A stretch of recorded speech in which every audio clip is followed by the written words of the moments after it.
L'étude de ce soir a pour titre « La femme de Christ ».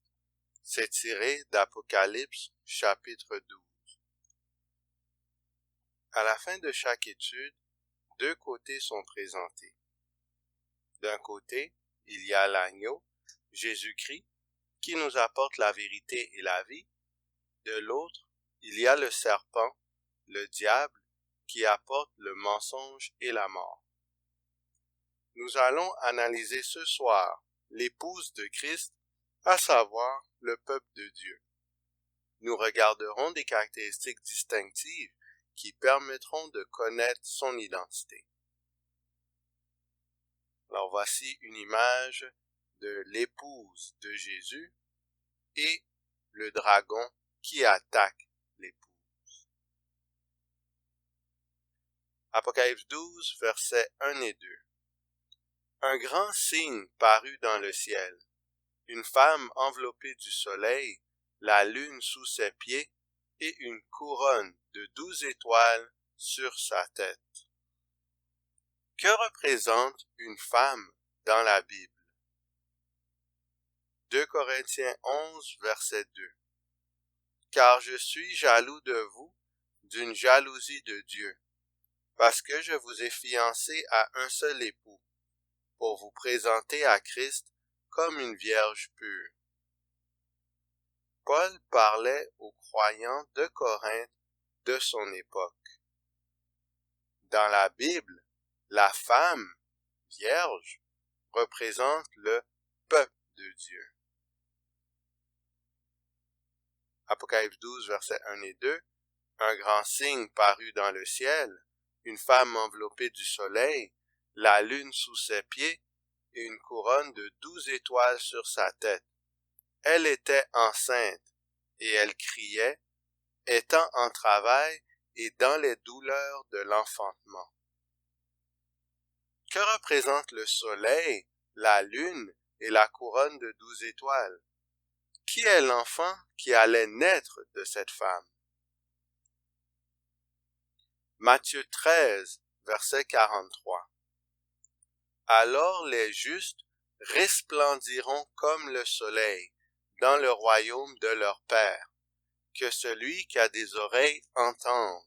Pour entendre, entende. Le soleil représente la justice. Psaume 89, verset 38. Comme la lune, il aura une éternelle durée. Le témoin qui est dans le ciel est fidèle. La lune représente l'éternité de Dieu. Apocalypse 2, verset 10. Sois fidèle jusqu'à la mort, et je te donnerai la couronne de vie. La couronne représente la victoire. Ésaïe 7, verset 14. C'est pourquoi le Seigneur lui-même vous donnera un signe. Voici, la jeune fille deviendra enceinte. Elle enfantera un fils et elle lui donnera le nom d'Emmanuel. Matthieu 1, versets 20 à 23. Comme il y pensait, voici, un ange du Seigneur lui apparut en songe et dit, Joseph, fils de David, ne crains pas de prendre avec toi Marie, ta femme, car l'enfant qu'elle a conçu vient du Saint-Esprit. Elle enfantera un fils, et tu lui donneras le nom de Jésus. C'est lui qui sauvera son peuple de ses péchés. Tout cela arriva afin que s'accomplisse ce que le Seigneur avait annoncé par le prophète. Voici, la Vierge sera enceinte, elle enfantera un fils, et on lui donnera le nom d'Emmanuel, ce qui signifie Dieu avec nous. L'enfant qui allait naître est Jésus. Il est né de cette femme. Jésus est juif, du peuple de Dieu de son temps. Le soleil représente la justice, La lune représente l'éternité de Dieu. La couronne symbolise la victoire. Et l'enfant qui allait naître est Jésus. Et il est né de cette femme. Cette femme représente la vraie Église qui est enveloppée de la justice, appuyée sur un Dieu éternel. Maintenant, le dragon. Apocalypse 12, verset 3. Un autre signe parut encore dans le ciel. Et voici, c'était un grand dragon rouge, ayant 7 têtes et 10 cornes, et sur ses têtes 7 diadèmes. Que représente le grand dragon rouge ayant 10 cornes? Daniel 7, verset 7. Après cela, je regardai pendant mes visions nocturnes, et voici, il y avait un 4e animal, terrible, épouvantable et extraordinairement fort. Il avait de grandes dents de fer, il mangeait, brisait et foulait aux pieds ce qui restait. Suite de Daniel 7, verset 7. Il était différent de tous les animaux précédents, et il avait 10 cornes. Les 10 cornes sont identiques à celles trouvées dans la description de la 4e bête de Daniel 7, verset 7. De ce fait, on sait que les bêtes mentionnées dans les 2 textes ci haut sont les mêmes.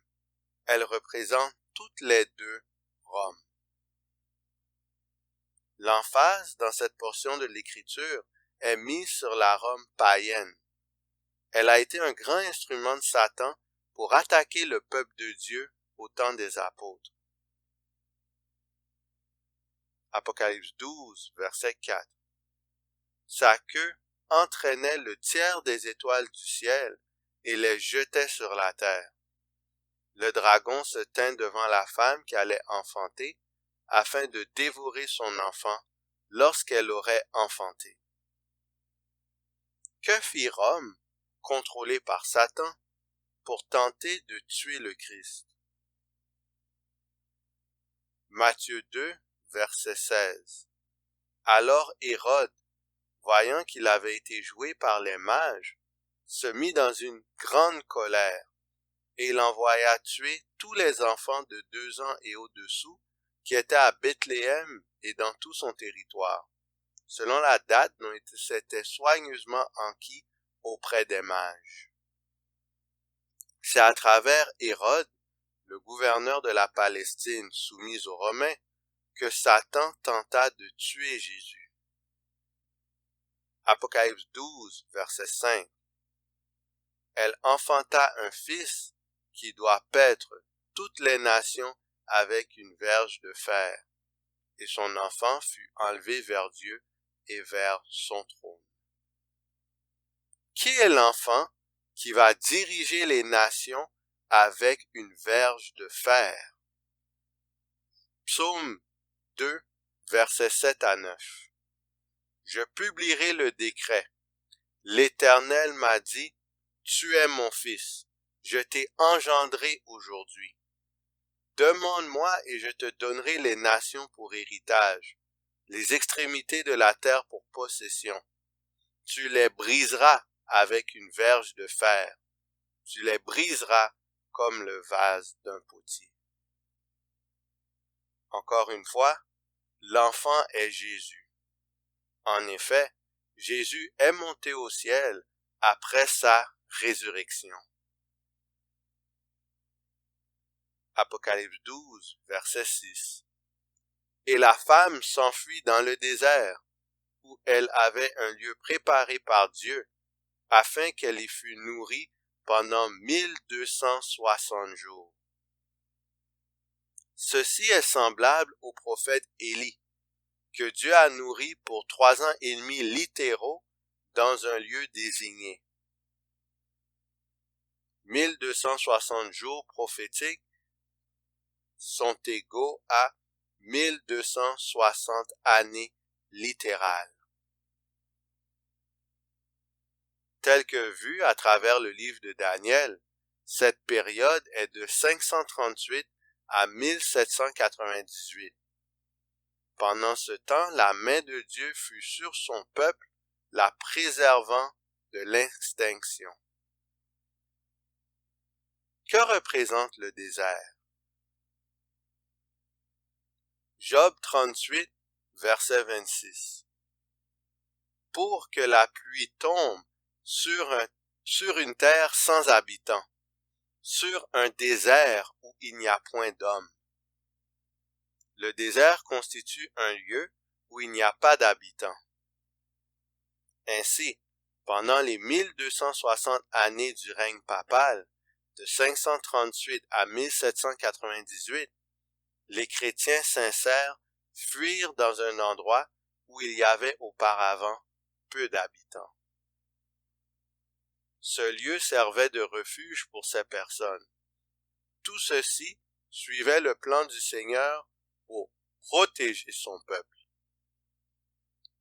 Il est réconfortant de savoir que Dieu n'abandonne pas ceux qui le craignent au temps du malheur. Apocalypse 12, verset 15. Et, de sa bouche, le serpent lança de l'eau comme un fleuve, derrière la femme, afin de l'entraîner par le fleuve. Que représente le fleuve que le dragon lance de sa bouche? Amos 9, verset 3.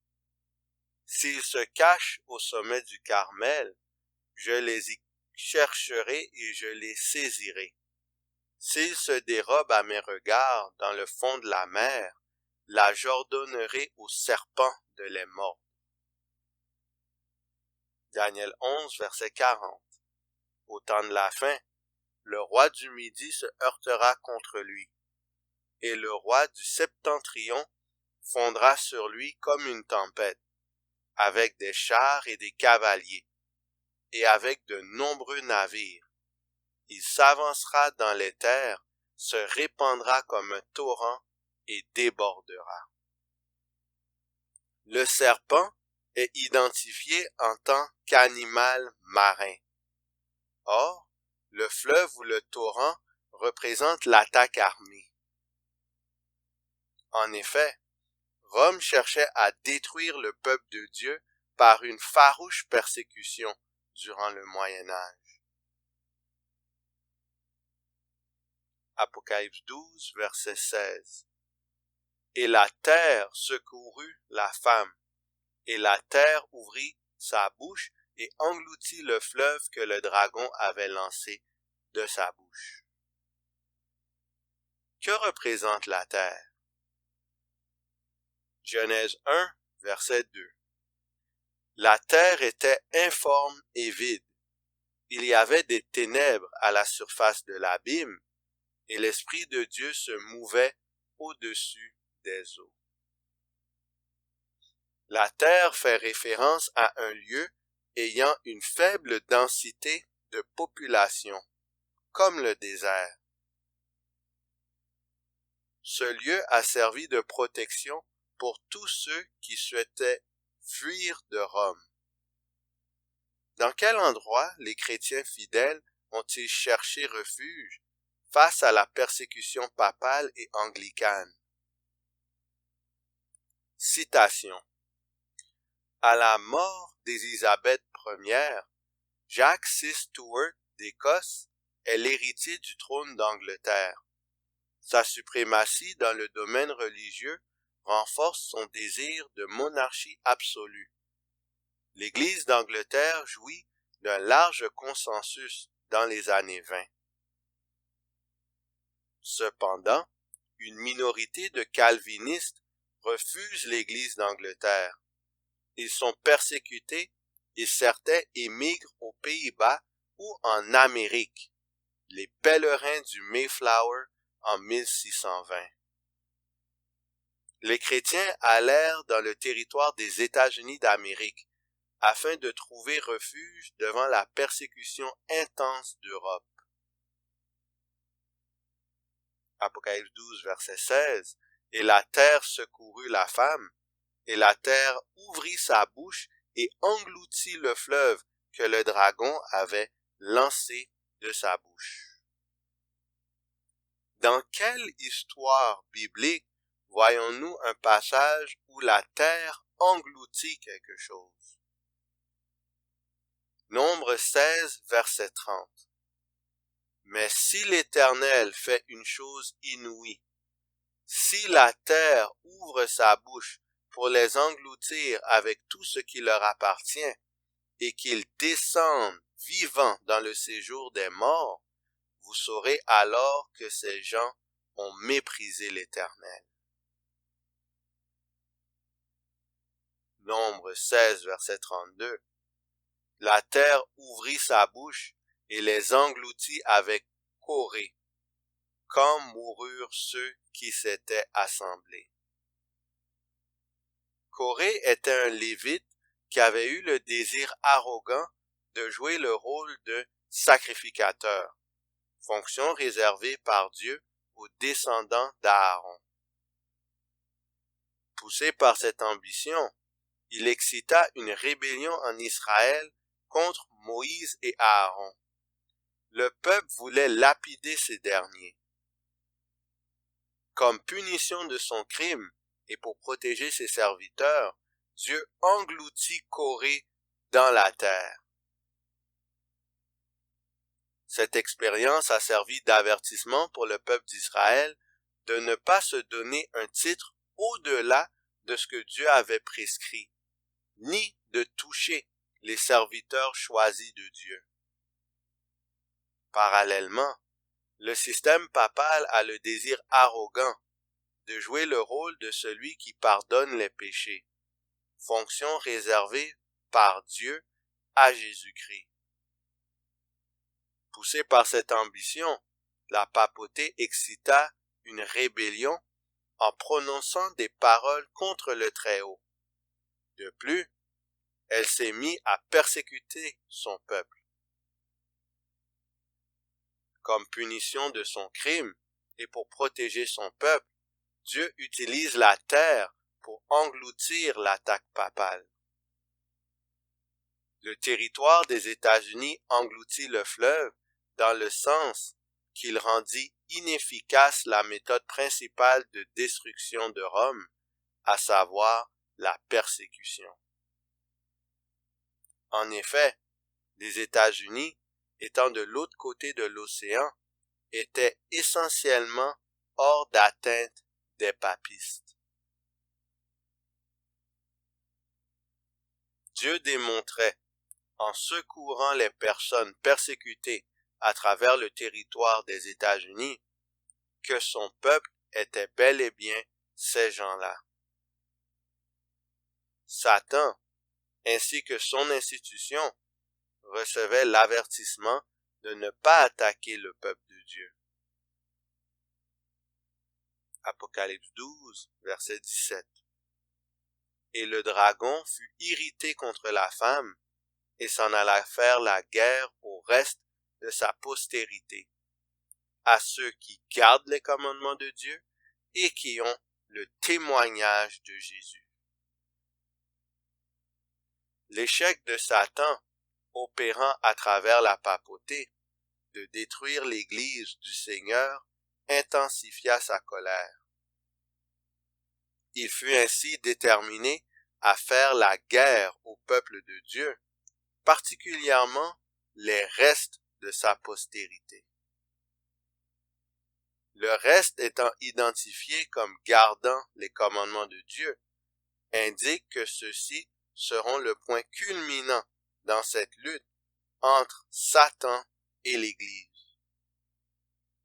Regardons alors les 10 commandements de Dieu. Exode 20, les versets 3 à 17. Tu n'auras pas d'autre Dieu devant ma face. Tu ne te feras point d'image taillée, ni de représentation quelconque des choses qui sont en haut dans les cieux, qui sont en bas sur la terre, et qui sont dans les eaux plus bas que la terre. Tu ne te prosterneras point devant elles, et tu ne les serviras point. Car moi, l'Éternel, ton Dieu, je suis un Dieu jaloux, qui punit l'iniquité des pères sur les enfants jusqu'à la 3e et la 4e génération de ceux qui me haïssent, et qui fait miséricorde jusqu'en 1000 générations à ceux qui m'aiment et qui gardent mes commandements. Tu ne prendras point le nom de l'Éternel ton Dieu en vain, car l'Éternel ne laissera point impuni celui qui prendra son nom en vain. Souviens-toi du jour du repos pour le sanctifier. Tu travailleras 6 jours et tu feras tout ton ouvrage.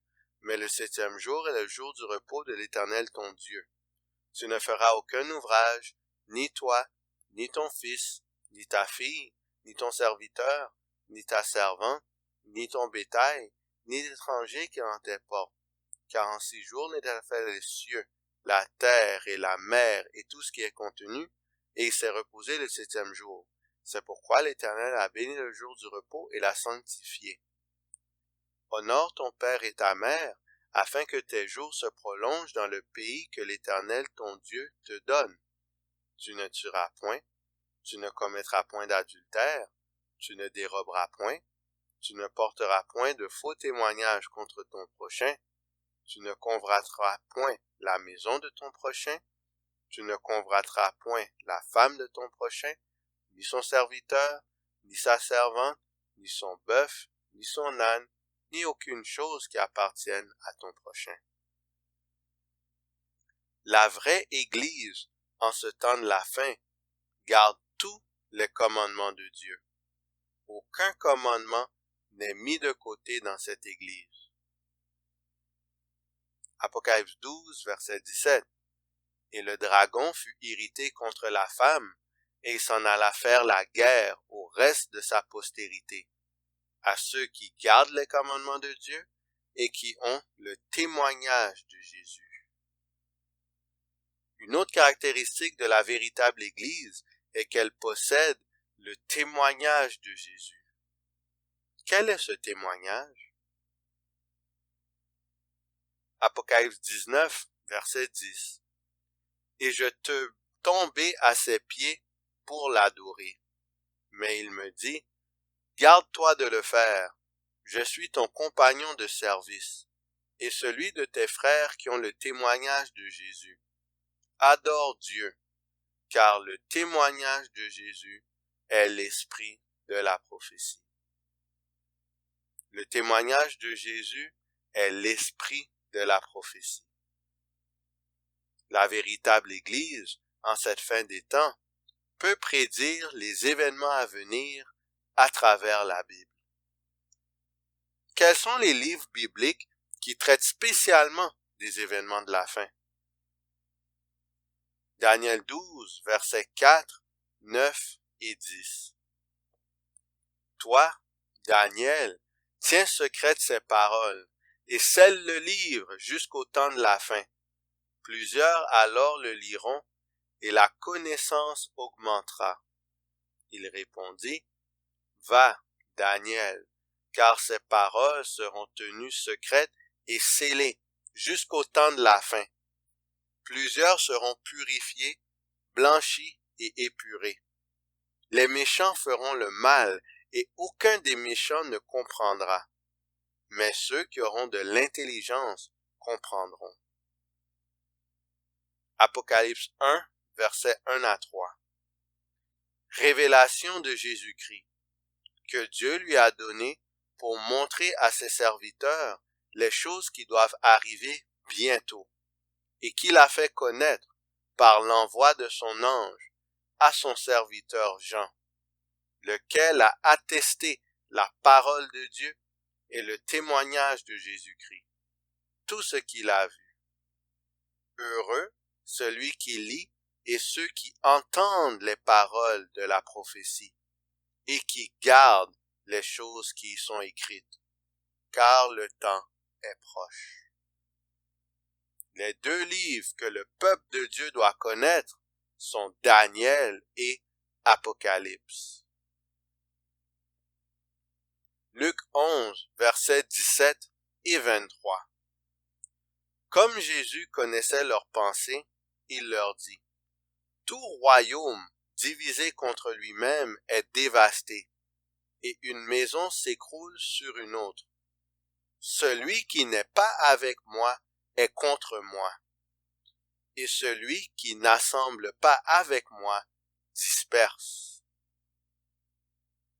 Les autres institutions religieuses, puisqu'elles n'observent pas les commandements de Dieu et n'ont pas le témoignage de Jésus, sont en réalité contre le Christ.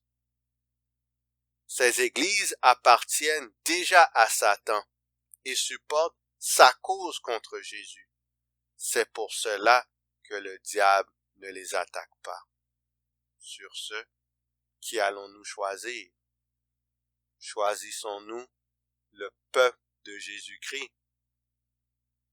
Ou est-ce qu'on choisit d'être le peuple que le diable n'attaque pas? Choisissons d'être l'épouse du Christ. Choisissons l'institution qui garde les commandements de Dieu et qui possède l'esprit de la prophétie. Ce sont ces deux éléments qui distinguent le peuple de Dieu en cette fin des temps.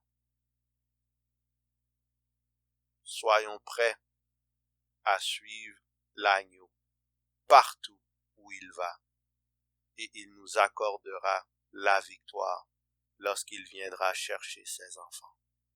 Que le Seigneur vous garde.